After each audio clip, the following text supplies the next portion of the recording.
जयवंत coaching classes की तरफ से आप लोगों को बायोलॉजी पढ़ाने के लिए यहाँ उपस्थित हूँ। मैंने आपको पहले भी एक वीडियो दिया है जिसमें हमने सिलेबस के बारे में, बायोलॉजी की इंट्रोडक्शन के बारे में और उसका जो फर्स्ट चैप्टर है उसका भी थोड़ा सा इंट्रोडक्शन जाना था। अब उसके आगे हम पढ़ेंगे। तो आपका फर्स्ट चैप्टर जो था वो था लेसन नंबर 1 था आपका जीवन की मौलिक इकाई।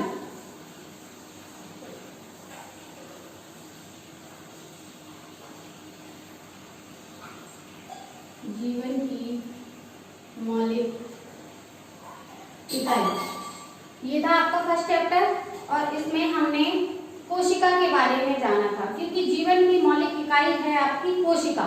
और कोशिका के बारे में हमने पहले चैप्टर में, पहले वीडियो में जाना था कि उसकी खोज किसने की थी, कब की थी और कैसे की थी। तो अब उसके बारे में हम आगे जानेंगे। कोशिका या सेल, तो इसकी खोज के बारे में हम जान चुके हैं।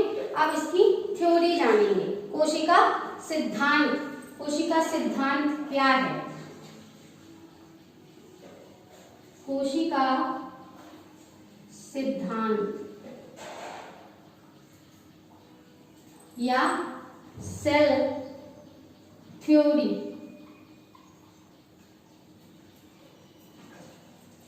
तो ये है आपकी कि कोशिका जीवों की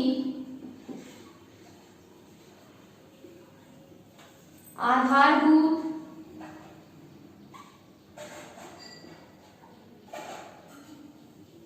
संरचनात्मक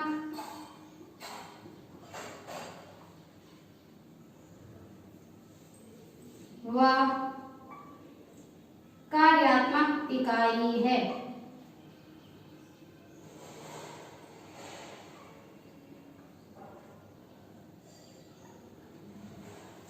कोशिका जीवों की, या हम सजीव भी बोल सकते हैं, तो कोशिका जीवों की या सजीवों की आधारभूत संरचनात्मक व कार्यात्मक इकाई है।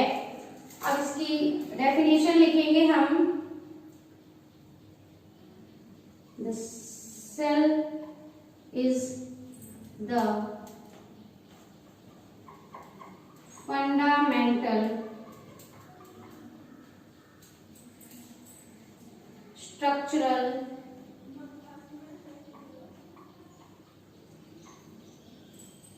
and functional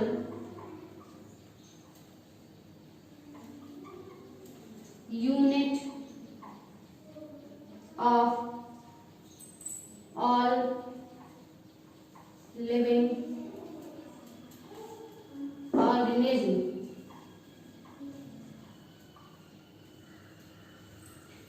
तो जैसे कि ये आपने देखा, कोशिका जीवों की आधारभूत संरचनात्मक व कार्यात्मक इकाई है। The cell is the fundamental structural and functional unit of all living organism। तो ये है आपकी सेल थ्योरी या कोशिका सिद्धांत। तो ये कोशिका सिद्धांत आपका दो वैज्ञानिकों ने मिलकर दिया था, जो थे एम.जी. स्लीडन और टी. शॉन। तो एम.जी. स्लीडन और टी. शॉन के बारे में अब हम जानेंगे। तो ये थी आपकी सेल थ्योरी, और ये सेल थ्योरी दी थी आपके दो वैज्ञानिकों ने मिलकर। पहले थे आपके एम.जे.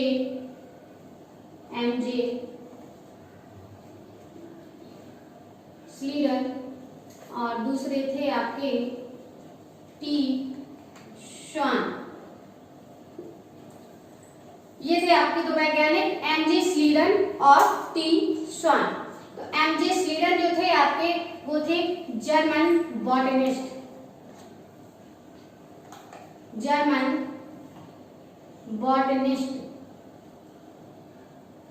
और ये जो आपके टी. शॉन थे, ये थे आपके ब्रिटिश जूलॉजिस्ट।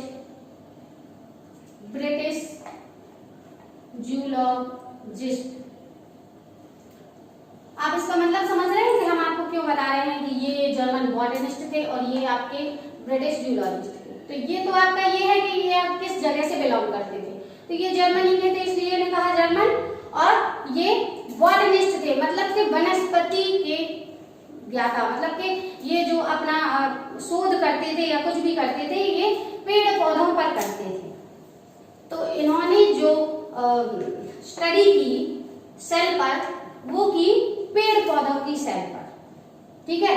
ये बॉटनिस्ट थे इसलिए इन्होंने पेड़ पौधों की सेल पर स्टडी की, और ये थे आपके जूलॉजिस्ट, तो ये जंतुओं का अध्ययन करते थे। तो इन्होंने जो स्टडी की सेल की वो की इन्होंने जंतुओं की सेल पर। इन्होंने पेड़ पौधों की सेल पर स्टडी की और इन्होंने जंतुओं की सेल पर स्टडी की, और दोनों ने मिलकर इस सेल थ्योरी को दिया। क्योंकि जो इन्होंने प्रेजेंट किया या जो कुछ समझा दोनों की सेल्स के बारे में कि इन दोनों सेल्स का एक्चुअल में काम क्या है, तो वही कार्य इन्होंने इस थ्योरी में बताया है। लेकिन क्या है कि इन दो वैज्ञानिकों ने सेल थ्योरी तो दी, लेकिन इसका फाइनल स्टेप आपको एक और वैज्ञानिक हैं रुडोल्फ विर्चो, उन्होंने बताया। क्योंकि इन दोनों वैज्ञानिकों ने ये तो बता दिया कि ये संरचनात्मक या कार्यात्मक इकाई है, ये कार्य करती है, ये संरचना बनाती है, लेकिन ये दोनों वैज्ञानिक मिलकर ये नहीं बता पाए कि जो एक सेल है फिर ये जो दूसरी सेल का फॉर्मेशन हो रहा है वो कैसे हो रहा है।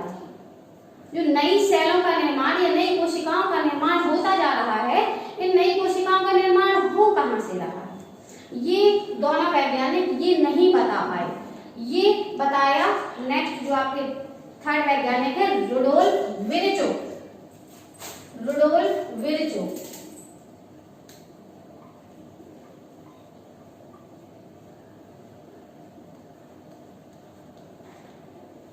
ये हैं आपके रुडोल्फ विर्चो।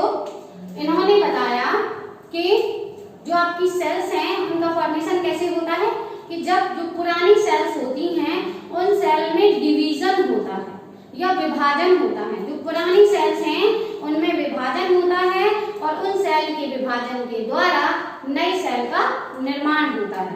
तो हम ये तो कह सकते हैं कि कोशिका सिद्धांत इन दो वैज्ञानिकों ने दिया है, लेकिन हम इसको ये कहेंगे कि फाइनल स्टेप या इस कोशिका सिद्धांत को पूरा किसने किया, तो इस कोशिका सिद्धांत को पूरा किया रुडोल्फ विर्चो ने। लेकिन यदि आपके उसमें क्वेश्चन आता है पेपर में कि कोशिका सिद्धांत किसने दिया, तो कोशिका सिद्धांत हम बताएंगे कि एमजे स्लीडन और टी श्वान ने दिया है। तो अभी तक आपने जाना कि ये जो कोशिका सिद्धांत है वो किन वैज्ञानिकों ने दिया। रुडोल्फ विर्चो इन्होंने कोशिका सिद्धांत को फाइनल स्टेप दिया था। इन्होंने एक सेंटेंस दिया था, रुडोल्फ विर्चो ने सेंटेंस दिया था, ओमनिस सेलुला ई सेलुला।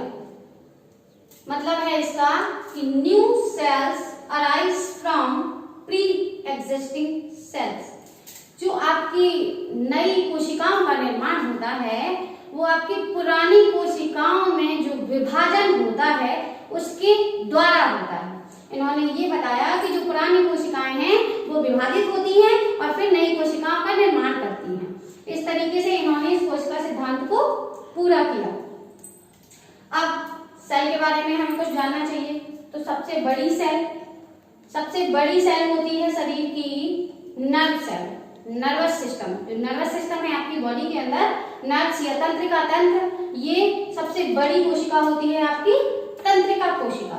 और सबसे छोटी कोशिका होती है आपकी माइकोप्लाज्मा, यह एक और बोली जाती है PPLO, pleuropneumonia like organism. Pleuropneumonia like organism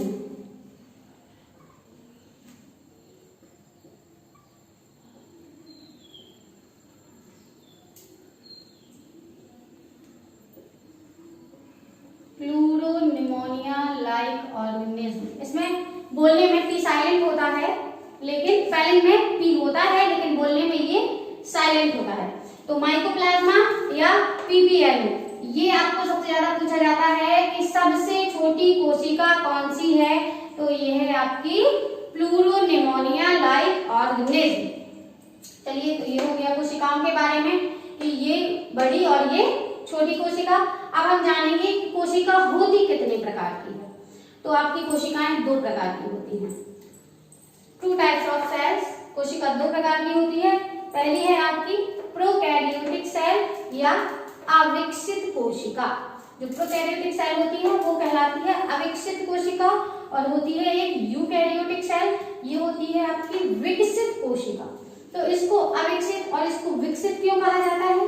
क्योंकि अविकसित कोशिका में मतलब जो कोशिका होती है उसके अंदर जो उसके अंगक पाए जाते हैं या ऑर्गेनल्स पाए जाते हैं वो पूरी तरह से प्रेजेंट नहीं होते।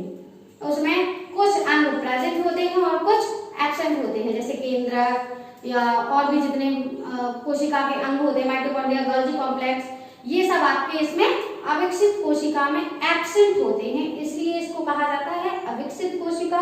और इस कोशिका में या यूकैरियोटिक कोशिका में सारे ऑर्गेनल्स प्रेजेंट होते हैं, इसलिए इसको कहा जाता है विकसित कोशिका।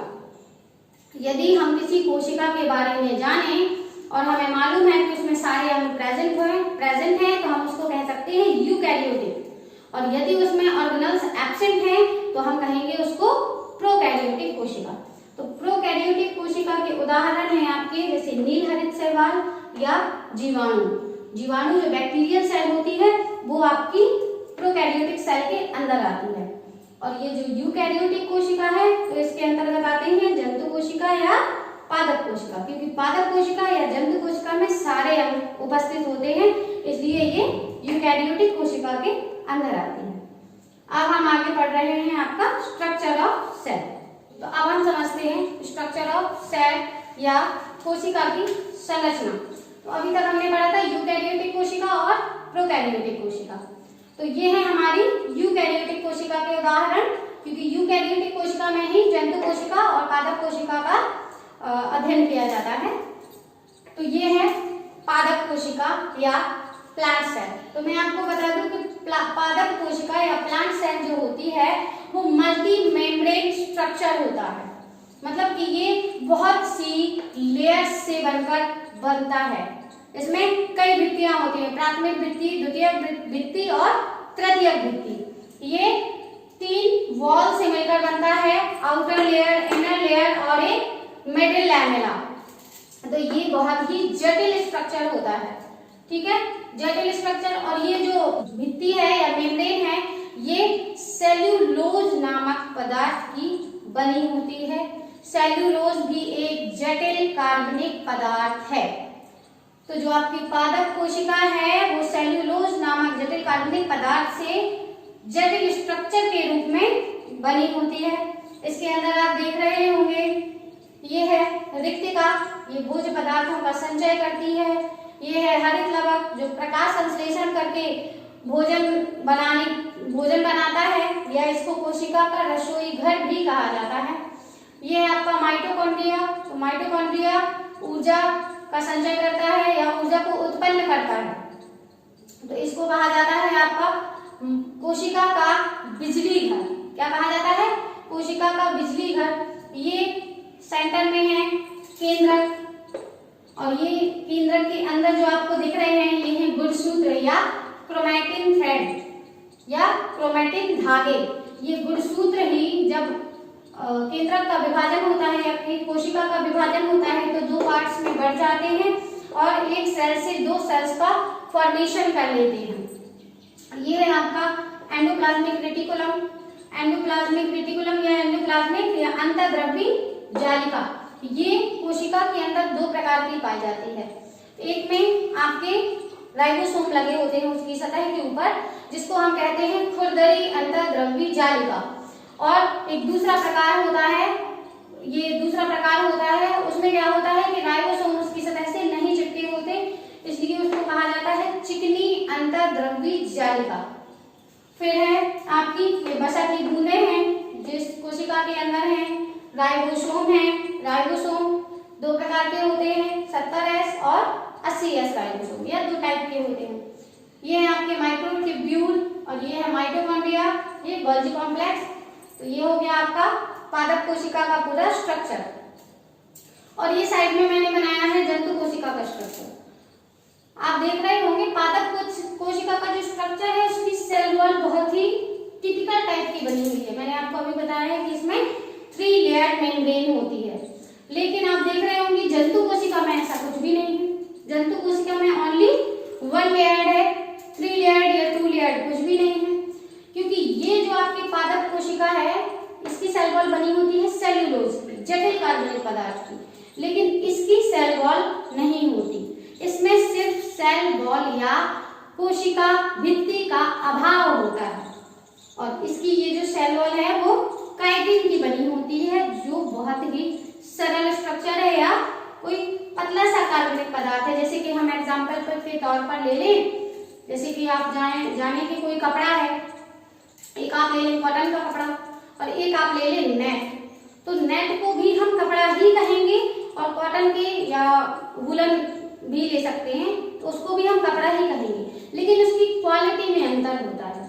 वुलन बहुत ही मोटा होता है, उसके अंदर यदि हम कोई चीज रख देंगे तो हाँ वो हमें नहीं दिखेगी, लेकिन नेट के अंदर यदि हम कुछ चीज रखते हैं तो वो हमें दिखेगी। तो उसमें कपड़ा तो है लेकिन क्वालिटी में अंतर है। वैसे ही इसमें काइटिन और सेलुलोज में भी होता है कि इनकी ये जटिल कार्बनिक स्ट्रक्चर है और ये सरल कार्बनिक स्ट्रक्चर है। तो ये आपकी काइटिन की बनी होती है और ये आपकी सेलुलोज की बनी होती है।